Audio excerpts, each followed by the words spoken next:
Iragato. Good morning, Pepperell families. It is Wednesday, April 22nd. And I am Hachu, the ninja!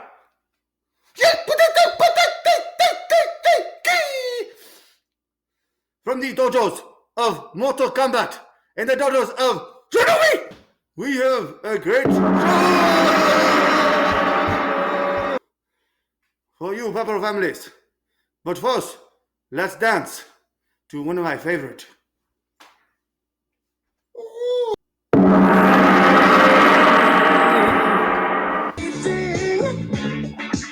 Those kids were fast as lightning. Kung Fu fighting. Those kids were fast as lightning. And fight was a little bit frightening. That was excellent. Now let's take it to our special celebrity pleasure, student Michael Wallace. Attention, salute, pledge. I pledge allegiance to the flag of the United States of America and to the republic for which it stands, one nation, under God, indivisible, for liberty and justice for all. That was great, Sensei Michael. It is now time for Ninja Joke of the Day. What did they tell Ninja during job interview? They said, "Yo, hurry up!"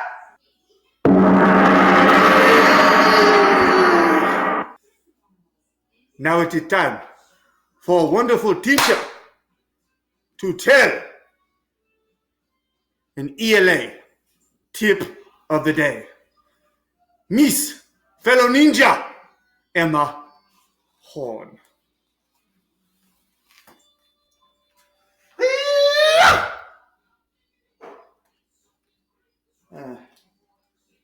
Ninja sword is wrong. Don't walk. Hey guys, this is Miss Horn with your ELA tip of the day. Today, we're going to be focusing on a narrative writing technique called dialogue.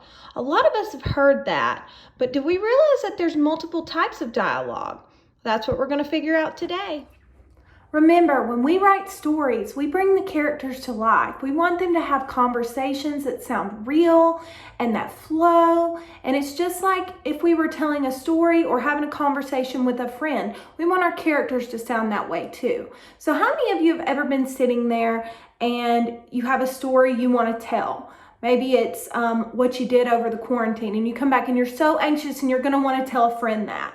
When you have that conversation with them, verbally out loud, that's what we call an external dialogue. So if your character is speaking out loud to somebody, then we call that the external dialogue. Oftentimes, does anybody know what we use? My kiddos, I use what we call dialogue. We use quotation marks with external dialogue. So I'm just going to make a note of this really quick. So external is when characters have conversations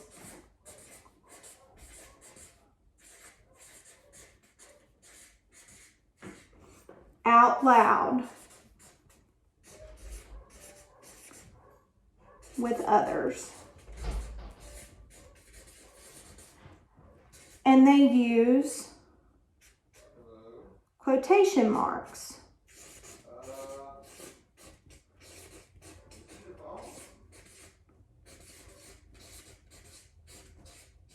All right, the next type that we have is called internal. We have internal dialogue. And internal is a little bit different because we do this a lot, but we don't always know it. How many of you have thought, oh, my mom just made me go clean up my room, and in your head you go, that's stupid, right? But you would never say that out loud because you'd probably get grounded. So that's what you call an internal dialogue. When your character's thinking something and they're not saying it out loud, but maybe they're having a thought to themselves, that's what we call internal dialogue. All right, so that's going to be thoughts by the characters.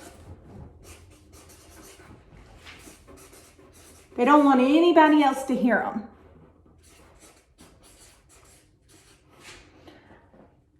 And now something that we use, and this is what I really wanted to point out, when you're trying to write that internal dialogue, what your characters are thinking, that's not only really important to help us understand that character and their motivations, but it also, it shows the writer can use their craft to show us that is going on. So we do this, writers do this, they show that internal dialogue by using what we call italics.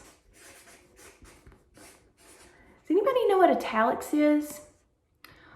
Well, it is a text feature, if you said that. Yes, people do use that as a text feature in books to point out important words or things that they want you to recognize or notice.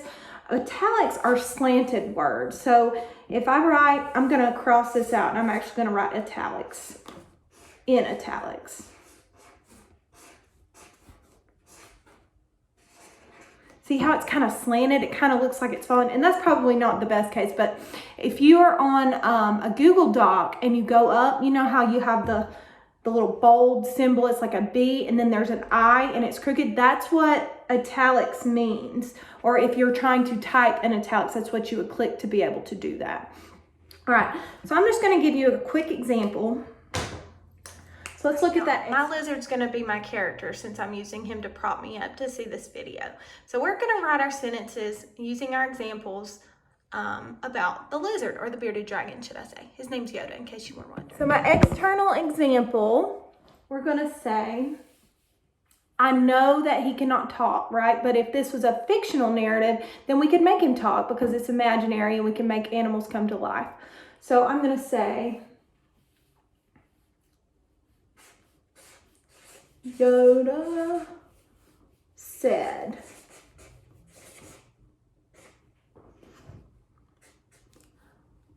I am ready for you to go back to work, Mom. Notice how he probably is, because he's probably tired of looking at me because I'm in here all the day. But if he could talk, this would be an external example. Yoda said, I am ready for you to go back to work, Mom. See how he's talking out loud. Now, if I did my internal example, remember, internal, the character is thinking it to themselves. So in this case, again, it's Yoda, my example. Yoda thought to, let's get this back, himself. So I still kind of have a speech tag there, but instead of telling me who's talking, it's telling me that he's thinking out loud. Now, does anybody remember what I have to do here? I no longer use quotation marks, but now I'm going to use italics to show that my character is thinking inside their head. So I'm going to try to do it the best I can. Self. I am supposed to be an S. So hungry. I could eat a hippo. Yeah, I used a little hyperbole there too. So that's the difference between external and internal. External, the character is speaking out loud, talking to someone. Internal, the characters are thinking thoughts inside that they don't want anybody else to know. Again, external, you use quotation marks. Internal, you use italics. So that's Miss Horn's ELA tip of the day. Have a good afternoon.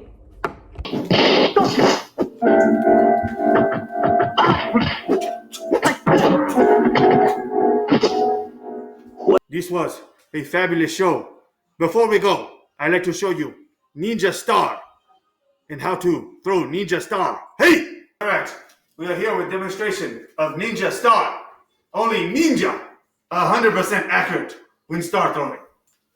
Here are the cups. Watch as Ninja hit them. Oi!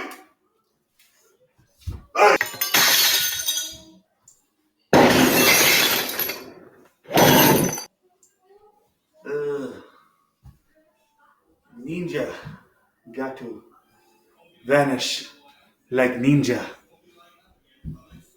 Oregano, Pepperell families. It's time for kids ninja music.